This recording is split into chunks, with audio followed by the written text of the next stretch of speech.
from the Rockstar Husqvarna factory racing team, RJ Hampshire. How we doing, man? How we feeling today? Recovered from Birmingham, got a weekend off. How you feeling?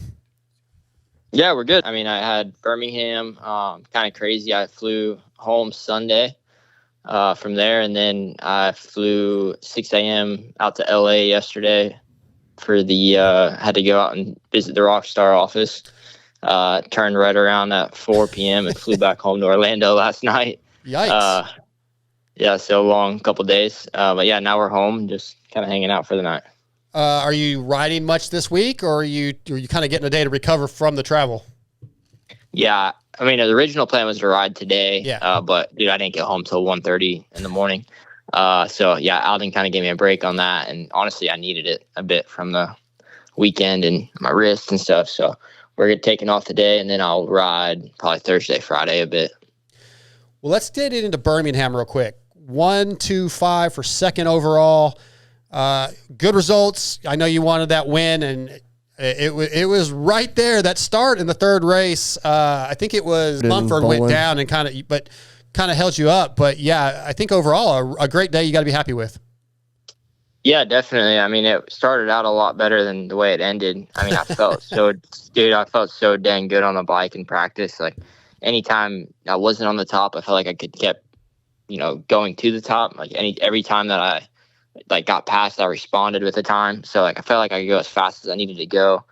And then Seth literally we both were on the final lap at the same time. Yeah. And dude, I went to the top, and literally 5 seconds later, he got me by not even a tenth, I think it was. So yeah, I felt awesome in there. And then I showed up for the night show, and man, I felt flat. Like I haven't felt like that in a night show in years. But just didn't really have that spark that I had for the whole day. And I won the first one, but dude, you could tell on the podium I was a bit kind of frustrated about it, just because I didn't feel like I could ride. Like anytime I tried to push, I'd make a mistake. Whatever, try to put it behind us. Second one, got second, but I didn't really have anything for Seth. Like I just kind of rode where I was, and that was it. And then everybody kind of seen what happened third one. It's so tough to get 3 starts in a row like that. Yeah. And that's all I needed was I'd say even a top 10 start, and I still got that overall. But that's why we race dirt bikes. Anything happens. You said not lighting the world on fire, and in the press conference you said the same thing, didn't have the spark. And I noted watching the race back that you looked pissed off at all the all the podiums, and so you kind of answered that. But what do you think it was that was off? Was it just your body just didn't feel right, or the bike, or kind of a mixture of both? No, man, it was all me. Like it. So I had that practice crash in Indy. Yeah. Dude, I pinched a nerve so bad at my back, so I struggled with that. I mean, for literally the 2 weeks leading up to, Alabama. Mm-hmm. But I kind of felt like I was in a good spot where it really wasn't going to bug me. Well, like I think I was compensating so much for my back that I was putting almost too much pressure and like strength on my wrist. So it was like kind of back and forth on it. And yeah, I don't understand where it really came from, because I didn't have the feeling that I had in the night show in practice. Like, dude, I couldn't get off the seat. Like I felt like I was stuck on the seat in so many of those corners in the night show. So it was like I couldn't really pull myself up. And then like I'm not the most technical rider out there as it is. So you can tell whenever like I'm can't do what I want to do. So then anytime like you try to exaggerate, like I tried to over exaggerate what I wanted to do, like get over the front of the bike more, and then I would make a mistake, or I'd lose the front or something like that. So yeah, I was just struggling. Like, dude, all those left-handers, like I couldn't stand up. Like I was stuck on the seat going off the singles. Honestly, I was hitting the whoops really good for most of the day. And then they kind of went away a bit there in the night show, but still, yeah, I struggled doing what I wanted to do. Like I couldn't get to it, and it was all me. Like it was all physical side of it. How does kind of all that feel, and getting a good result on a night that you didn't feel your best? Yeah, it was more just kind of like taking what the night gives me, and it takes so long to learn that. And I've made so many mistakes over the years where on a night that I don't feel great, I'm still going to try to send it and go for a win, which I could have done on that third main event. Like my pit board said, try to get 34. which was Bennick at the time. And if I would have gotten Bennick, I would have had the overall. But I tried to go and I couldn't. So right there, my mind just went to, try to get the best amount of points I can on the night. And I knew where Tom was. And I knew I still had him in the overall. So just that mindset of like, okay, we have a bigger picture right now. And yeah, you can go back all the way to the interviews after Tampa. I never went away from still believing that I can win a championship. Someone asked me that, leading into Detroit, like, yeah, championship hopes are gone. I'm just like, dude, we're lining up for round 2. We still got 9 more of these things. Like, did you not see what happened last year? Like, I'm the last guy that's going to lose belief in this. And I knew I would get better and get stronger throughout, each round. Like, if you guys would have seen what I was doing 2 weeks before round 1, you would have said, there's no way we're halfway through this thing and I'm only 10 points back.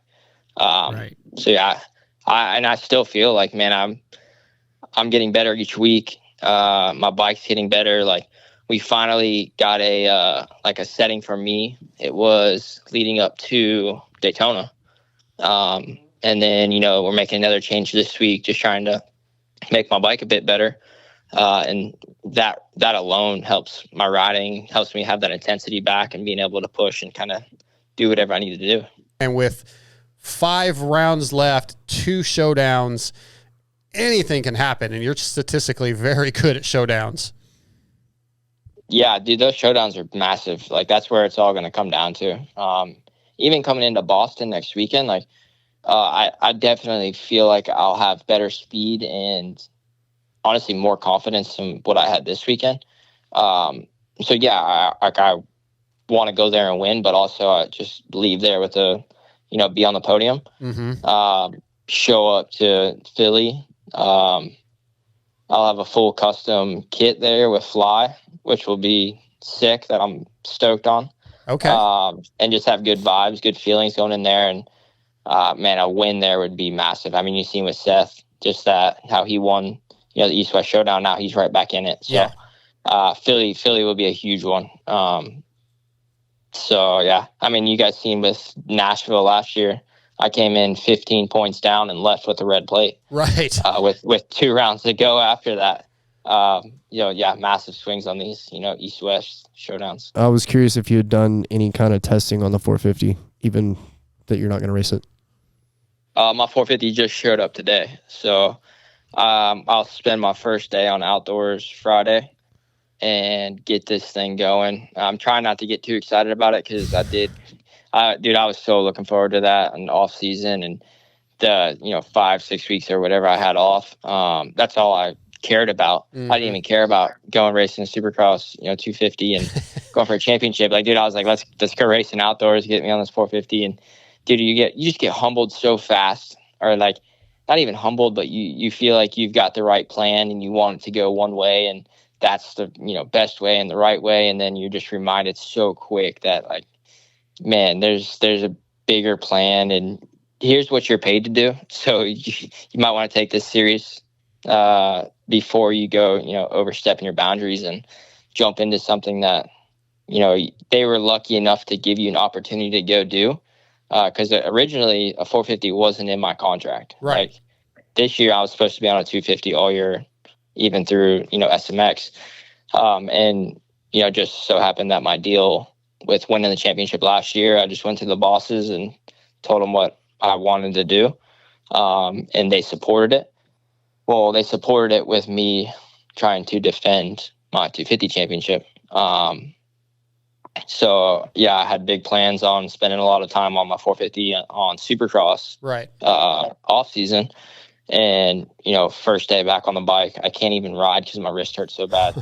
Go back in for surgery. And, I haven't seen a 450 since that day that I was out there and had a Supercross 450 built, and right back into the shop after that. So my bike just showed up here this week, and I'll get going on it, but still trying to focus on this, task at hand first. Yeah, obviously that's the priority. And I want to ask you a question. Have you signed a contract for 26 going forward?